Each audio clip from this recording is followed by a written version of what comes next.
नमस्कार, स्वागत है आपका। मैं हूं आपके साथ सुमित झा और शाम के 6 बज चुके हैं। मतदान का वक्त खत्म हो चुका है 71 सीटों पर।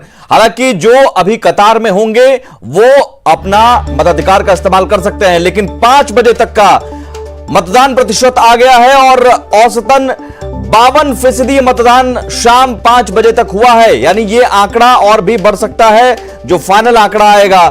भागलपुर में 52.16% मतदान हुआ है, बांका में 53.04% मतदान हुआ है, मुंगेर में 43.64% मतदान हुआ है, लखीसराय में 55.44% मतदान, शेखपुरा में 52.01%, पटना में 51.02% मतदान हुआ है। तो 5 बजे तक का आंकड़ा आ गया है, करीब 52% मतदान हुआ है पहले चरण की 71 सीटों पर। शाम 5 बजे तक का आंकड़ा आ गया है और शाम के 6 बज चुके हैं। मतदान का वक्त खत्म हो गया है। हालांकि जो अभी कतार में होंगे वो अपने मताधिकार का इस्तेमाल कर सकते हैं, लेकिन मतदान का वक्त खत्म हो गया है। शाम 6 बजे तक का जो आंकड़ा है वो जरूर इसमें बढ़ोतरी होगी। जो 52% अभी 5 बजे तक का है, उसमें 1 घंटे का आंकड़ा अगर और जुड़ जाए तो ये 55 से 56% हो सकता है, ये अनुमान लगाया जा सकता है। और ये बता रहा है कि मतदाताओं में उत्साह जबरदस्त रहा है। कोरोना के बावजूद वोटरों में उत्साह की कमी नहीं देखी गई। वोटर घर से बाहर निकले, चाहे वो दिव्यांग हो, बुजुर्ग हो, महिलाएं हो, नौजवान हो, सभी ने मतदान में बढ़ चढ़कर हिस्सा लिया। लखीसराय में सबसे ज्यादा 55.44% मतदान हुआ है। वहीं सबसे कम मुंगेर में अभी आंकड़े नजर आ रहे हैं 5 बजे तक का 43.64% मतदान। तो पहले चरण का मतदान खत्म हो गया है। 71 सीटों पर वोटिंग खत्म हो गई है। 16 जिलों की 71 सीटों पर अब 3 नवंबर की तारीख जो दूसरे चरण की वोटिंग होगी जब। लेकिन पहले चरण में जो 71 सीटें, जिन 71 सीटों पर मतदान हुआ है, वहां शाम 5 बजे तक का आंकड़ा बता रहा है कि मतदाताओं में उत्साह जबरदस्त रहा है।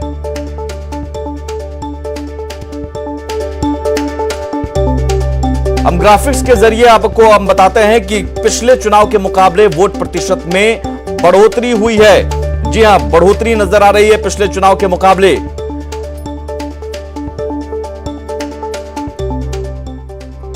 वोट परसेंटेज पहले चरण के तहत 16 जिलों की 71 सीटों पर मतदान हुआ है। 2015 में इन 71 सीटों पर वोट प्रतिशत 55.11% था।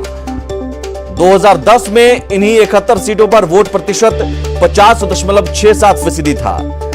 शाम 5 बजे तक इन 71 सीटों पर करीब 52% मतदान हुआ है। यानी आंकड़ा अभी बढ़ सकता है और बहुत मुमकिन है कि पिछले चुनाव के मुकाबले वोट प्रतिशत में बढ़ोतरी देखी जाए। और अलग अलग जिलों में जो मतदान फीसदी रहा ये हम आपको बता रहे हैं। मुंगेर में सबसे कम देखने को मिला है मतदान फीसदी, 43 के करीब।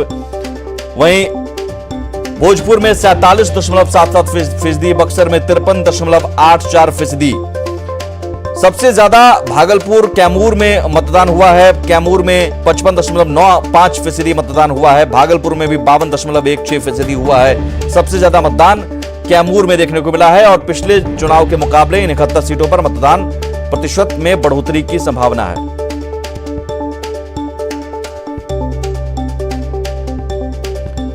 और हमारे साथ जुड़े हुए हैं मेहमान रामबली चंद्रवंशी, आरजेडी के नेता हैं, अरविंद सिंह बीजेपी नेता हैं, चंद्र प्रकाश हैं कांग्रेस के नेता, और रंजीत झा भी हमारे साथ जेडीयू से जुड़े हुए हैं।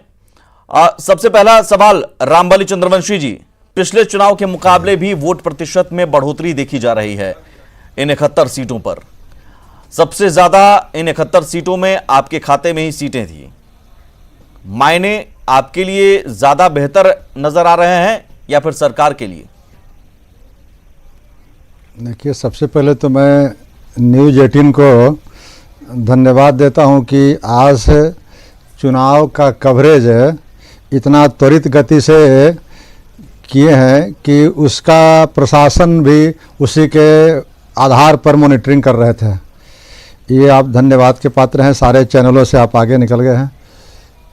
दूसरी बात मैं ये कहना चाहता हूँ कि कोरोना में जो हम लोगों की उम्मीद थी कि इतना बढ़िया प्रतिशत मतदाता भाइयों का नहीं रहेगा, लेकिन अगर ये उत्साहवर्धक है, मतदाता भाइयों ने जो हिस्सा लिया है, इसका मतलब है कि जो इस चुनाव में, बिहार के इस चुनाव में जो मुद्दे थे वो स्पेशली था बेरोजगारी की मुद्दा, विकास की मुद्दा और सत्ता परिवर्तन की मुद्दा। 15 वर्षों से सत्ता से लगता है कि जो लोग उत्साह या मतदाता घर से बाहर निकले बड़ी संख्या में, वोट प्रतिशत जो बता रहा है वो परिवर्तन के लिए। जी जी, इसलिए ये बड़ी उत्साहवर्धक है और महागठबंधन के लोग बहुत सकून महसूस करते हैं। चलिए ठीक है, महागठबंधन के लोग तरह की सकून अगर महसूस ट्रेंड कर रहे हैं। रहा अरविंद सिंह जी, तो हमारा तो क्या सत्ता खतरे की परिवर्तन घंटी आसानी से आपके हो लिए अगर वोट प्रतिशत में इजाफा हो रहा है तो?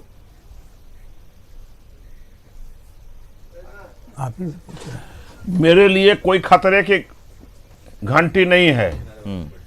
सरकार को और ज्यादा बहुमत के साथ बैठाने का ये संकेत है, ये घंटी है उनके लिए जो मुंगेरी लाल के हसीन सपने देखते हैं, जो बेरोजगार हैं, जो रोजगार खोज रहे हैं, जो सत्ता को धन संपदा बनाने का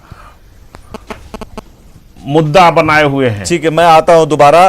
चंद्र प्रकाश जी, वोट प्रतिशत बढ़ने के मायने क्या? ये सरकार के विपक्ष में है, सरकार के खिलाफ है? देखिए, एक विचार पक्ष से आया, दूसरा विचार विपक्ष से भी आया है। सबसे पहले तो ये लोकतंत्र का विजय है कि कोरोना और इस तरह के महामारी से आतंकित है पूरा समाज, और उसके बावजूद लोग वोट देने के लिए, नेताओं को चुनने के लिए जा रहे हैं। और एक अच्छा हुआ, हम लोगों को तो सुबह में लगा था कि शायद वोट प्रतिशत कम रहेगा, लेकिन आप लोगों के प्रयास से, अपील से मतदाताओं को काफ़ी उत्साहित किया आप लोगों ने, तो परसेंटेज ऑफ वोट बढ़ा है, अच्छा हुआ है। और हमको लगता है कि देखिए, अगर वोट है तो लोग इसका मतलब ये समझते हैं। देखिए, हमारा तो जो कैलकुलेशन है 18 वर्ष से लेके 35 वर्ष तक के करीब करीब जो लोग हैं बिहार के, वो सारे के सारे लोग वोट परिवर्तन के लिए कर रहे हैं। अब ये वोट परसेंटेज बढ़ा है, एक अलग मामला है, लेकिन सबसे बड़ा मामला ये है कि 18 से 35 वर्ष के लोग जो मतदान करने वाले हैं, आप लोगों से जानता उसमें अधिकांश लोग परिवर्तन के लिए वोट कर रहे हैं। और परिवर्तन का मतलब है कि बिहार में जो रोजगार का मुद्दा है, शिक्षा का मुद्दा है, स्वास्थ्य का मुद्दा है, और वोट प्रतिशत में बढ़ोतरी। रंजीत झा, हाँ, परिवर्तन, अच्छा, हाँ, पूछिए। ठीक, बिल्कुल सही कहा इन्होंने, कांग्रेस पार्टी के हमारे प्रवक्ता की परिवर्तन के लिए है, लेकिन युवा अपने भविष्य की परिवर्तन के लिए वोट कर रहे हैं। उन लोगों को जो 18 से 35 वर्ष के युवा हैं, वो लोग पहले जंगल राज की बात सुनते थे, लेकिन पिछले कुछ दिनों में जो उन्होंने देखा, तेजस्वी यादव जी का बयान, बाबू साहब यानी सवर्णों के प्रति जो उन्होंने बयान दिया, जो हाजीपुर में उनकी पार्टी के लोगों ने एक रास्ते से जा रहे एक ब्राह्मण को रोक के उनके साथ किस तरह का व्यवहार किया, ललित यादव जी जो दरभंगा ग्रामीण से प्रत्याशी है, उनका विरोध करने पे एक मतदाता के साथ क्या हाल किया, ये सारा चीज उनके जेहन में आ गया। और जो वो सुनते थे 18 साल, चूंकि 18 साल के जो युवा हैं वो तो सुनते थे जंगल राज की बात, उन्होंने तो जंगल राज को देखा नहीं था, तो उन लोगों के जेहन में आ गया कि अगर हम लोग चाहते हैं कि बिहार विकास करे, अगर हम चाहते हैं कि हमको यही रोजगार मिले, अगर हम चाहते हैं कि नीतीश जी ने जो पिछले 15 साल में यहाँ इंस्टीट्यूशन बनाए हैं, 15 साल पहले क्या हालत थे, लोगों को पढ़ाई करने के लिए जाना पड़ता था बेंगलोर, पुणे, दिल्ली, आज यहाँ इंजीनियरिंग कॉलेज बना, मेडिकल कॉलेज बना। देखिए, अगर हम चाहते हैं कि ये चारों सियासी पार्टियों के दावे आ गए, फिर से नीतीश जी के ऊपर भरोसा जताना होगा। एक सेकंड, मैं आ रहा हूं। सभी सियासी पार्टियों के दावे आ गए, वोट प्रतिशत बढ़ने को लेकर अपने अपने पक्ष में ये दावे हैं कि हमारे पक्ष में वोट हुआ है, लेकिन आंकड़े क्या कहते हैं जरा ये भी हम बताते हैं दर्शकों को। दरअसल कहा जाता है कि वोट प्रतिशत अगर बढ़ा तो माना जाता है एंटी इनकम्बेंसी फैक्टर है, सरकार के खिलाफ गुस्सा है, लेकिन बिहार में ऐसा है नहीं। बिहार में अब तक का जो रुझान रहा है, वोट प्रतिशत जब जब बढ़ा है सरकार की वापसी हुई है। ये हम इसलिए कह रहे हैं क्योंकि ये इसके गवाह आंकड़े हैं। जरा हम ग्राफिक्स के जरिए आपको बताते हैं कि वोटिंग बढ़ने पर सरकार को कैसे फायदा होता है। बिहार में ये रुझान हमेशा से रहा है। 1995 के चुनाव में 61.8% वोट पड़े थे और 2000 के चुनाव में 62.6% वोट पड़े थे। सबसे ज्यादा मतदान हुआ, लेकिन दोनों बार आरजेडी गठबंधन की सरकार बनी, दोनों बार आरजेडी की वापसी हुई। फरवरी 2005 में कम वोटिंग हुआ, 46.5% वोट पड़े थे, लेकिन सरकार नहीं बनी, राष्ट्रपति शासन लगाना पड़ा। दोबारा अक्टूबर 2005 में फिर चुनाव हुए तो अक्टूबर 2005 में भी सबसे कम वोटिंग परसेंटेज कम आया, 45.8%। कम वोटिंग हुई तो देखिए सरकार बदल गई, नीतीश कुमार की अगुवाई में एनडीए सरकार बन गई।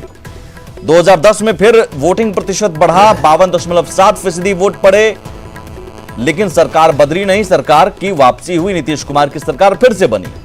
फिर 2015 में और ज्यादा वोट प्रतिशत बढ़ा, 56.91%, नीतीश कुमार फिर से मुख्यमंत्री बने। हालांकि महागठबंधन की सरकार उस समय बनी, जेडीयू और आरजेडी गठबंधन। क्या कहेंगे रामबली जी? वोट प्रतिशत बढ़े तो सरकार की वापसी होती है। ये निष्कर्ष नहीं निकाला जा सकता कि सरकार के पक्ष में है कि सरकार के विरुद्ध में है। अभी सबसे बड़ा अहम सवाल था कि पूरे देश में बिहार में नौजवानों की संख्या और उसमें भी बेरोजगार नौजवानों की संख्या सर्वाधिक है। और बेरोजगार नौजवानों की संख्या बिहार में इसलिए है कि एक तरफ 4.5 लाख पद पर, स्वीकृत पद पर कुंडली मार के बैठे हुए हैं। ठीक है, मैं उन मुद्दों पर आता हूं, लेकिन क्या आप इसे खारिज करेंगे क्या? वोट प्रतिशत जब बढ़ा है बिहार में, सरकार की वापसी हुई, इसीलिए नौजवानों में रोष, सरकार की वापसी हुई, नौजवानों ने नौजवानों ने बढ़ चढ़ करके हिस्सा लिया है, खास करके बेरोजगार के इशू पर। लेकिन जो रुझान बिहार में रहा है निश्चित रूप से वो वोट प्रतिशत बढ़ने पर सरकार की वापसी होती रही है। बिल्कुल बिल्कुल, ये जरूरी नहीं है कि वोट प्रतिशत बढ़े ही तभी सरकार बने, लेकिन इस बार महागठबंधन के ये पक्ष में बातें जाती हैं। ठीक है, लौटते हैं बस थोड़ी देर में लौटते हैं। पहले चरण का मतदान खत्म हो गया और सबसे अच्छी बात रही, जीत हार किसी की भी हो, लेकिन सबसे अच्छी बात मतदाताओं ने बढ़ चढ़कर हिस्सा लिया लोकतंत्र के इस महापर्व में। और दूसरे और तीसरे चरण में भी उम्मीद यही होनी चाहिए। लौटते हैं बस थोड़ी देर में।